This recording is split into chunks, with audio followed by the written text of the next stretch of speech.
paper is part of a longer inquiry that asks how color, geography, and their connections to slavery figure in the Arabic literary tradition and how their figurations have changed over time.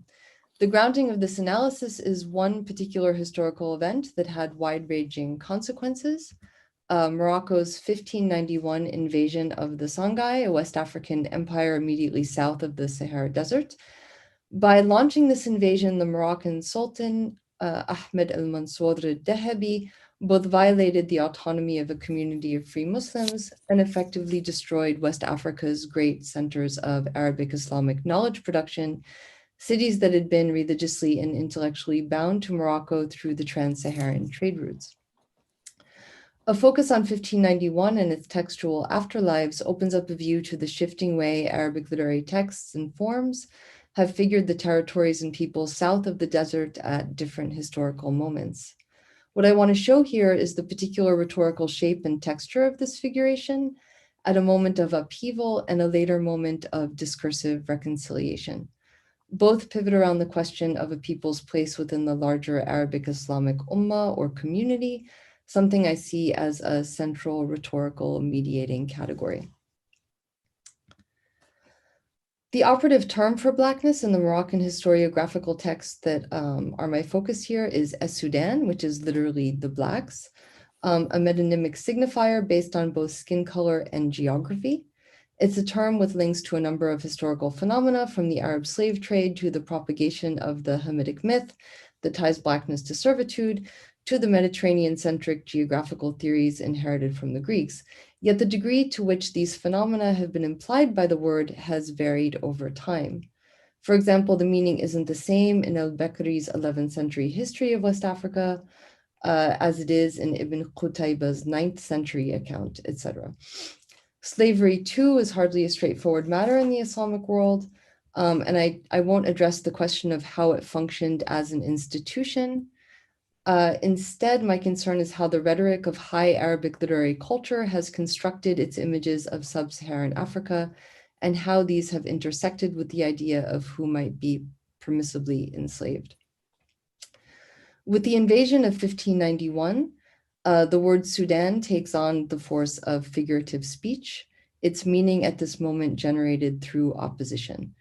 It's in the official history penned by the Moroccan Sultan scribe that the Sudan are understood as an explicit contrast to Muslims, marking them at the same time as open to enslavement. This meaning is carried through the local historiographic tradition until the end of the 19th century, when a crucial shift occurs. So I want to draw on, I'm going to draw on these three central texts of Moroccan historiography that recount the event.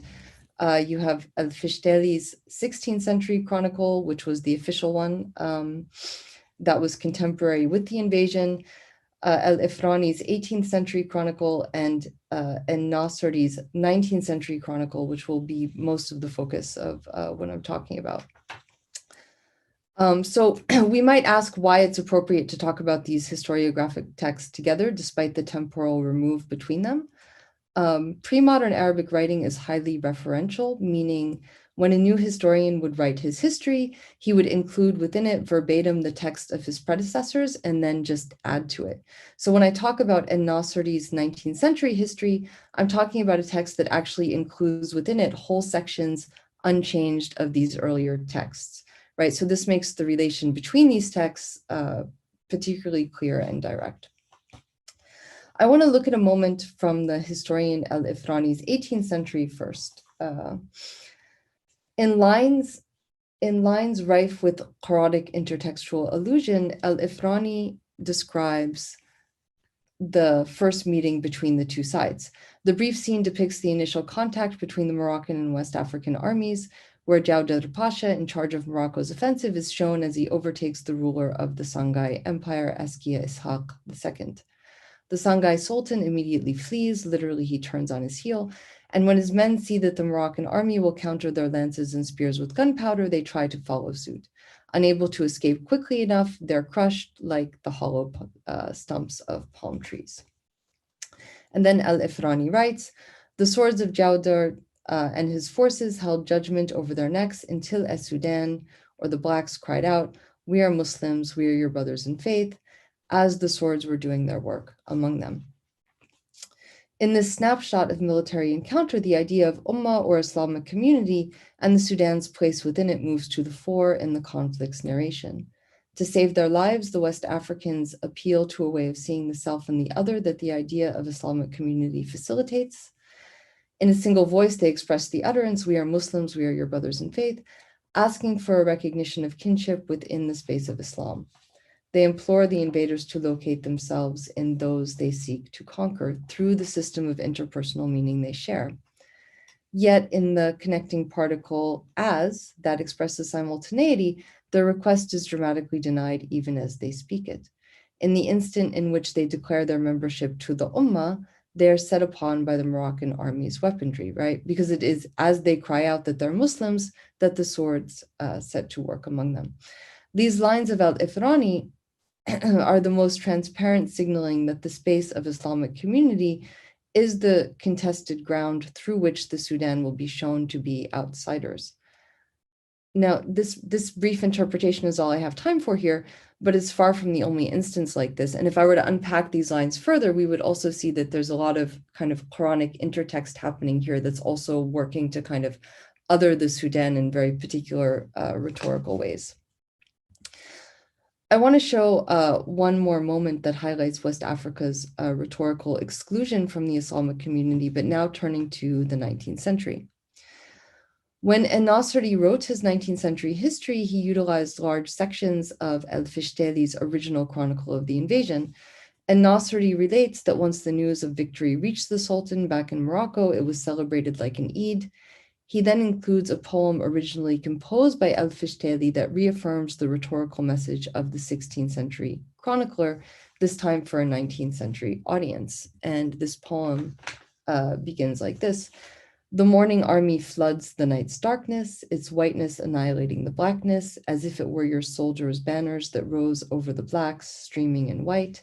They appeared as their horizon was dark as night, shining like the column of the early morning after darkness.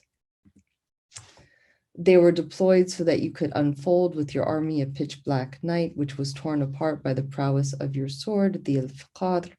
You sent an army composed of birds of prey, and each of its talons a screeching crow. You marched and led your soldiers by your strong will in the blue spearhead, by which the nights have cleansed its pitch black darkness. The light of prophecy shines from your forehead. So the extended metaphor of the poem's opening shows the night's blackness annihilated by the Moroccan army's light, after which a zoomorphic substitution follows that draws from the same poetic economy. In a coded hierarchy moored in negative associations around blackness, the Moroccans are figured as a nobler type of predatory bird, generally falcons, poised in the act of executing their West African prey, who are described by the loaded but common epithet of a screeching crow. El-Fishtali's poem, appropriated by Nasri, is structured by an unmistakable dualism depicting a battle where the Moroccans' whiteness, by a kind of divine intervention, succeeds in overtaking the darkness of West Africa, ultimately enabling the region's entry into the Muslim community, though of course they had already been Muslim for several hundred years.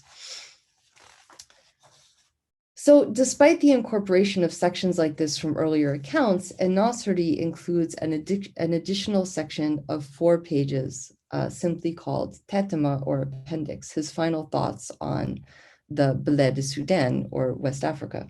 Here he reverses things with the unequivocal assertion of West Africa's historical place within the larger Muslim community, right? So even at the same time as he's including all of this rhetoric from earlier chronicles, right, he completely changes course.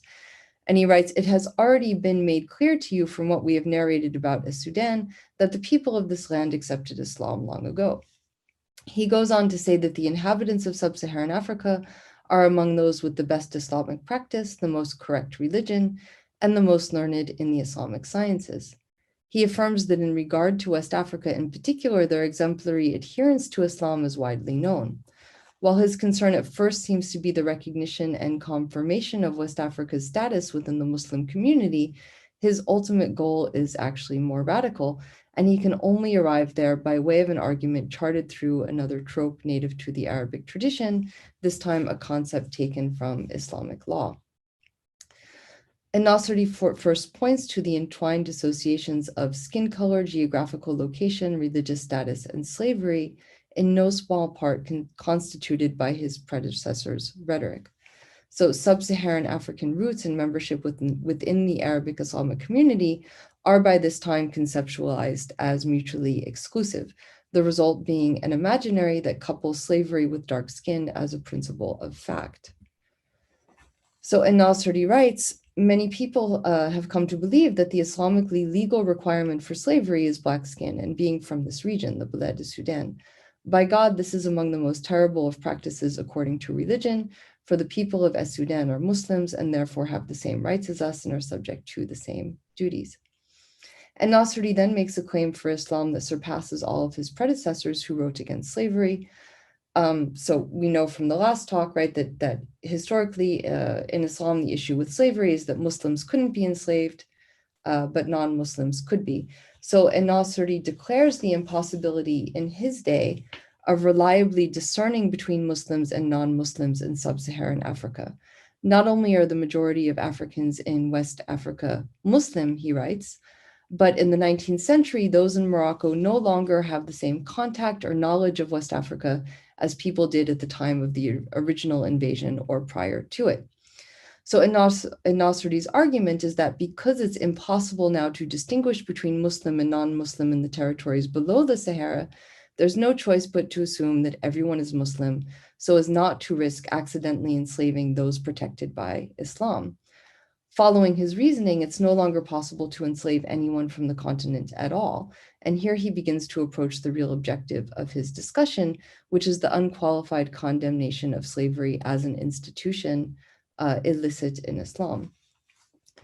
The abolitionist discourses that spread throughout An-Nasri's home country in the 19th century surely influenced his thinking, though he wouldn't go on to adopt these discourses against slavery in a literal sense. Rather, An-Nasri interprets Islamic discourse through a new lens. The British position in trying to stop slavery in Morocco was that while slavery and the slave trade were not prohibited by Islamic law any more than they were by Jewish or Christian laws, in the march of social progress, the practice of slavery was unacceptable in civil society and to rational people, and as such should not be allowed. An-Nasri's overall position, is in fact squarely in line with that of Western abolitionists. He radically declares that the fundamental state of all human beings is one of freedom.